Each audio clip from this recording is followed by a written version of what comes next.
when we begin chanting the holy name, we can see a parade of thoughts gushing out of our mind, coming one after another like a march past. Like we see the soldiers doing march past. You try to respond to one thought coming in the mind, then the second thought will come, third will come, fourth will come. Just like sometimes in India, you see in a railway station, a queue of people getting tickets. The person at the ticket counter thinks, let me quickly finish off these people so I can relax. So as he keeps giving ticket, do you think they get over? That keeps increasing. One after another, people keep 300, 400 people stand in a queue and they keep on getting ticket. Similarly, in the chanting, when we think that let me attend to one thought, one by one thoughts ask you, please may I come in? Please may I come in? Please may I come in? And they all demand attention and try to observe what are these thoughts. In Srimad Bhagavatam, it is said these are three thoughts: lamentation of some failures in the past, illusion, and some moha, attraction in the present, or fear of the future. These three thoughts occupy the mind of any conditioned soul. Like Chitraketu had a lamentation that he had no child. But after getting a child, he was under the illusion that his material life with wife and children is everything. He did not think anything beyond that. Ajamila had the fear that Yamadutas will take me away. So you will see that everybody in this world is afflicted by these three thought process which occupies the mind. So in the last few days we have been talking about how if the mind flows downwards, combining with the senses, then it is called as Ekadasha Indriya. It becomes like one of the senses only and just flows outwardly to the material world. Like for example, Durashayaye Bahirarthamaninaha. Bahir Arthamaninaha. The mind considers the materialistic pursuits to be purposeful and then it gets stuck in the material platform and we are not able to chant the holy name. Because the mind thinks, now I have to sort out these problems first and then we will go to God. Unless I sort out the problem, how can I have time to approach God? Like that the mind thinks. Whereas when the mind connects with the spiritual intelligence upward, then the mind can get to access super soul in the heart. And by focusing the mind and intelligence on the super soul, the intelligence becomes strengthened, focused, mind becomes purified. Then a purified mind can guide the senses to engage in Lord's service. We were talking about this.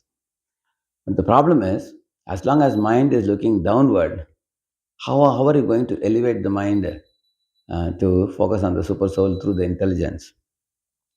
Therefore, you will see in the Gajendra Moksha prayers, Gajendra had a problem at his feet when the crocodile was catching his feet.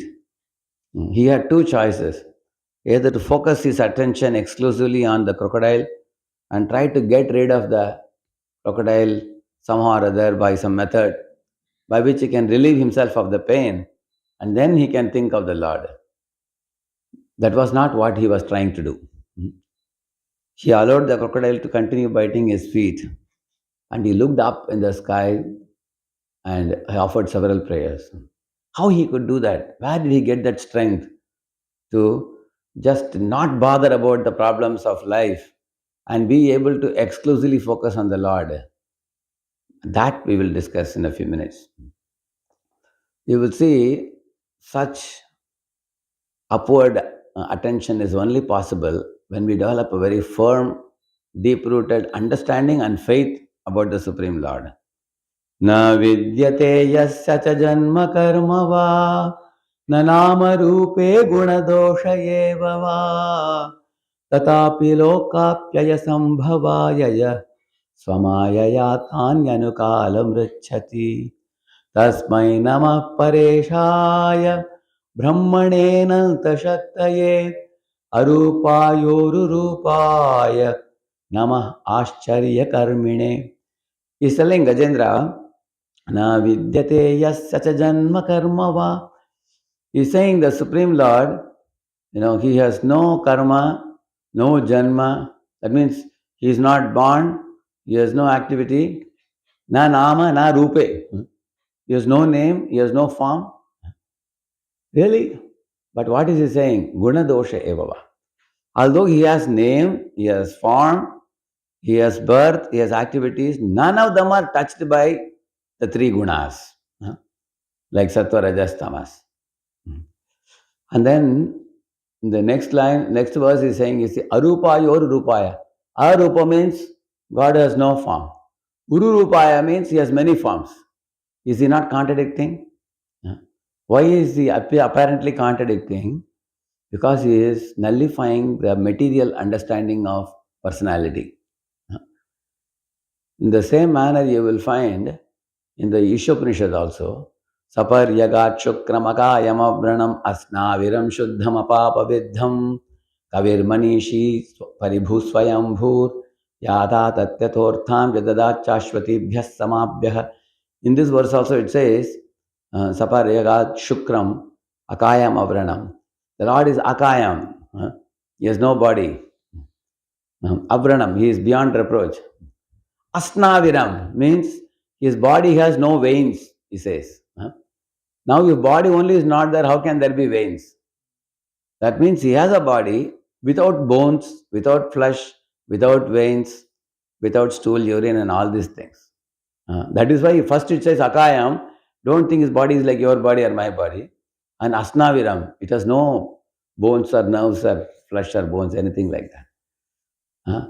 So therefore, you will see that Lord has no eyes. Sometimes Shastras say. And then Shastras also will say that Lord is seeing everything. For example, Sarvata Panipadam Tat Sarvatokshi Shiro Mukham Sarvata Shrutiman Loke Sarvamavritya Tishtati. Sarvata Pani means hands. Lord's hands are everywhere. Padam means leg. His legs are everywhere. Sarvato Akshi, his eyes are everywhere. He's watching all of us everywhere. Shiro, Mukham means face. Sarvata Shrutiman Loke, his ears are everywhere, he is hearing everyone.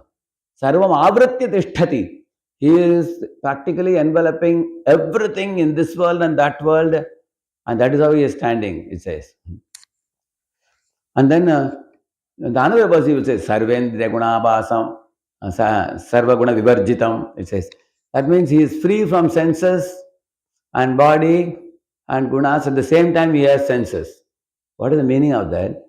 His senses are not like our senses.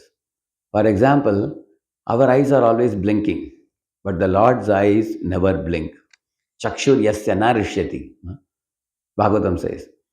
Because, for example, if my eyes are closing, somebody can steal my mobile. Whereas Lord's eyes never close. Somebody may say, what is so great about it? Even demigods' eyes don't close. They're called as animesha. They also don't close their eyes. But Lord's eyes are everywhere. Lord can see. Demigods also have some ability to see many things. But Lord's eyes are present in material world, spiritual world. There is no place where Lord's eyes are not watching us. Everywhere he is watching. Sarvato Akshi, he is saying. Similarly, for example, if any of you whisper something to another devotee, I can't hear what you are saying from a distance. But Lord is in the spiritual world. If you whisper something here, he can hear you. That is the kind of ear he has. See the power of his ears. See the power of his eyes. When Krishna glanced at the dead covered boys, they all came back to life. Can any of us do that with our eyes? When Lord Ramachandra looked at the ocean, the whole ocean boiled with all its aquatics, and Samudra Devata came and fell at his feet. So that is the power of his eyes. If he wants, he can evaporate the ocean. If he wants, he can bring a dead person back to life. So his eyes are like Amritam. It has Amrita Varsha. So he can save lives, he can destroy lives. That is his power. That is the power of his. Therefore, don't think his eyes to be like ours. Don't think his ears to be like ours. Is there any man in this world who can release a lotus from his navel and produce a baby? That too 4-headed baby? Can anybody do that? That is the power of his navel. Is there anybody, you just put your feet on a stone and suddenly a beautiful woman comes out like Ahilya? Is there anybody who can do that in this world? Therefore, don't think of the Lord's body to be ordinary. It is completely divine. That's why he's saying, Arupaya Uru Rupaya. His form is not made of this kind of substances like our body is made.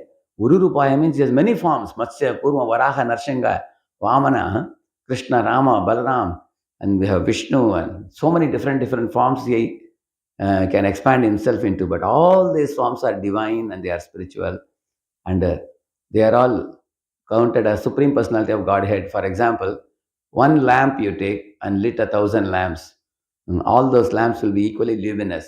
But the original lamp is Krishna, and he expands into many forms. So there are personalities expanding from Krishna who are called Supreme Personality of Godhead, and we are tiny jivas, we are subordinate who are servants of those personal expansions of the Lord.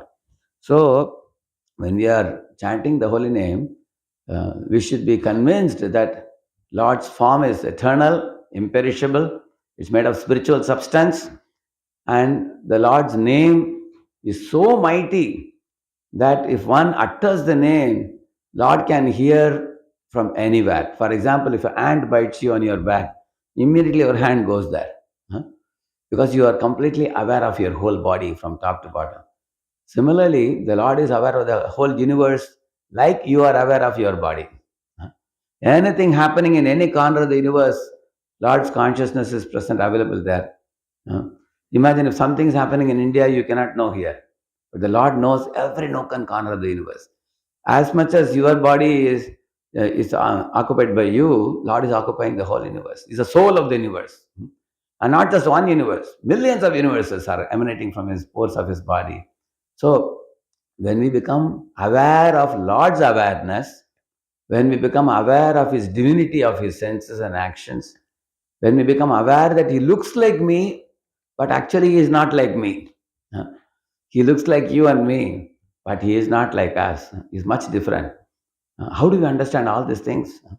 Satsangatva nissangatve nissangatva nirmohatve nirmohatva nishchalatatve nishchalatatva jivan muktihi. He says satsangatva nissangatve. If you come in the association of devotees, then he says nissangatve. You can get rid of bad association very easily. And nissangatva nirmohatve. The moha or the illusion of the soul comes because of bad association.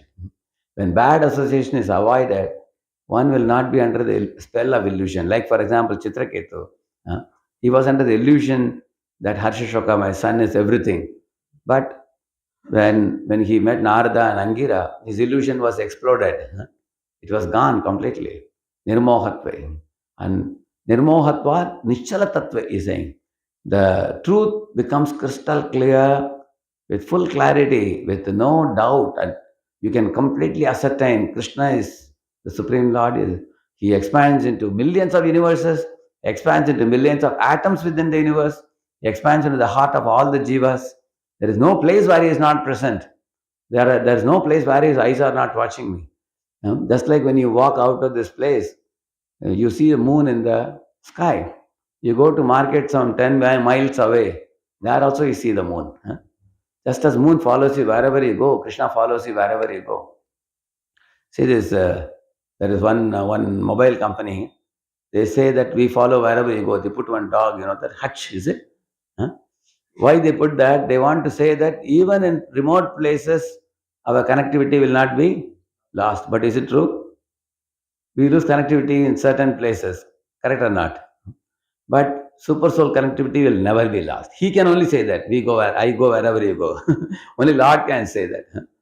He is always there with us. Only we don't recognize it. So anyone who has at least intellectually come to this understanding that I am with the Lord, Lord is always with me, He is watching me. Just like a child will never be let alone on the road by any mother or father. Those are compassionate parents. They are always holding the hands of the child and escorting the child. So Lord is escorting us. So by understanding the spiritual nature of the Lord, then the mind will become interested in the Lord. Otherwise, generally mind will only focus on things in which it is interested. If you don't get some interest in Bhakti Yoga, why we should be interested in Bhakti Yoga? Because Krishna says, Bhaktya mama vijanati. Only by Bhakti you can know me. Jnanis are splitting their hair not able to understand how he is saying his personality, he is saying his impersonal. Finally, they conclude is impersonal. They come to a wrong conclusion. Therefore, Lord says, Naham vedairna tapasana danena cha ijjaya shakyayeva vido drashtum drishtavan simamyata bhaktyatvananyaya shakya ahamevam vidhorjuna jnatum drashtum cha tatvena praveshtum cha parantapa. He's saying, Naham Veda, by study of the Vedas I cannot be known. Na tapasa, even by severe austerities. Na danena, by giving great amount of charity. Nacha ijjaya, by performing great sacrificial worships. Shakya eva vido drishtamanasi mamyata. Ordinary, all these different things are done by great learned personalities, but he says, Bhaktyatu ananyaya shakya. Other than bhakti, there is no way to know me, he says. Therefore, we are adopting Bhakti Yoga in the Guru Parampara. And this he says repeatedly, Bhaktya mam vijanati yavanyaschasmi tattvata. If you want to know me in Tattva, through Bhakti you can get the eyes of love. With eyes of love, the spiritual understanding of the Lord will easily awaken in the heart of any jiva. So, how do we do Bhakti? Manmana, Bhavamad Bhakto, Madhyaji, Mam Namaskuru. These 4 items are called components of Bhakti Yoga. If you want to expand on them more, then Navavida Bhakti. Shravanam, Kirtanam, Smaranam, Vishnu Smaranam, Padsevanam, Varchanam, Vandanam, Dasam, Sakyam, Atma Nivedana. So by very attentively and carefully and respectfully performing these limbs of Bhakti, one can come to the spiritual understanding of the Lord. Then the mind has a scope, sometimes to think of this world, sometimes to think of the Lord, sometimes here, sometimes there. Now Gajendra was fully thinking about worldly things because he was the king of the forest. He was very proud. He was intoxicated. I have so many followers. I have so many elephants who are my followers, and even small animals are afraid of me, and nobody can equal me. Like that, he was very proud. So a proud person, intoxicated person, mohagrasta person, he is never going to think of the Lord. He was always thinking of these things. But when the crocodile caught his leg, he was put into a traumatic situation. And he realized that I am helpless and no one can save me now. All my material, prosperity is finished. Now I am practically penniless and any time I can die. So at that time, having no other recourse, no other shelter, then he realized that I have forgotten my master and my supreme friend, my supreme Lord. Then he looked up at the sky. And without trying to sort out the crocodile, he put his whole attention on Supreme Lord. And then he told this prayer which I told you. And because he prayed like this, he could also understand the Lord's merciful nature. Madrik prapanna pashupasha vimokshanaya muktaya bhuri karunaya namolayaya swamshena sarvatanubhran manasit patita pratyagdrishe bhagavate bhrate namaste.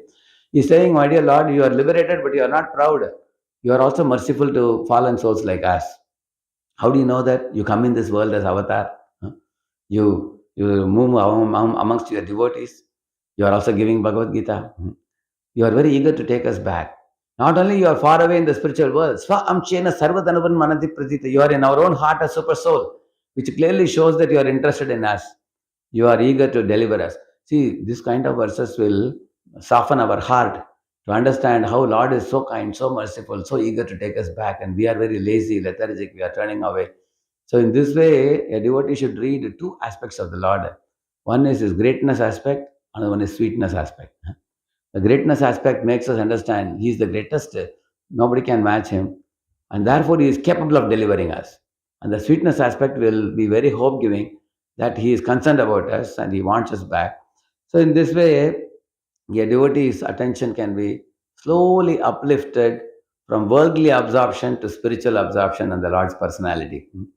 And when that absorption increases, then it's not just morning you came in front of deity, you did arati, therefore you looked at the Lord. No, it's a 24 hours experience for a devotee. At every moment, wherever you are walking, wherever you are going, at the back of your mind, you are always thinking, I am not the body, I am spirit, soul. Lord is my master. He is the most lovable master. He is the maintainer. He is the controller. He is the proprietor. He is the be-all and end-all. Tvameva mata cha pita tvameva tvameva bandhuscha saka tvameva vidya dravidam tvameva sarvam mama deva deva. Oh, my dear Krishna, you are my mother, you are my father, you are my friend, you are my wealth, you are my education, you are my everything for me. In this consciousness, one can uplift one's mind from being soaked in the material absorption to then one can connect it with the spiritual intelligence and focus on the Supreme. That is how the withdrawal will happen. That's called Jivan Mukta, we call it. Jivan Mukta means you are aloof from the bodily designations and bodily worries and anxieties and everything. You are actually, your consciousness is posted in Krishna's lotus feet, and then you can chant the holy name. So, that kind of absorption and chanting is necessary for us to quickly get purified. In Namabas, clearing stage, it will happen. And and Lord Chaitanya Mahaprabhu, that's why he's teaching us, Durdaivam idrisham ihajani nanuraga. See how foolish I am. You are waiting for me, but I am mindlessly again and again absorbing in the worldly worries. Please help me to uplift my mind to remember you and uh, focus on your holy name in a wholehearted way, he says. Harinam Prabhu ki, Shri Chaitanya Mahaprabhu Shikshashtakam ki, Shri Prabhupada ki.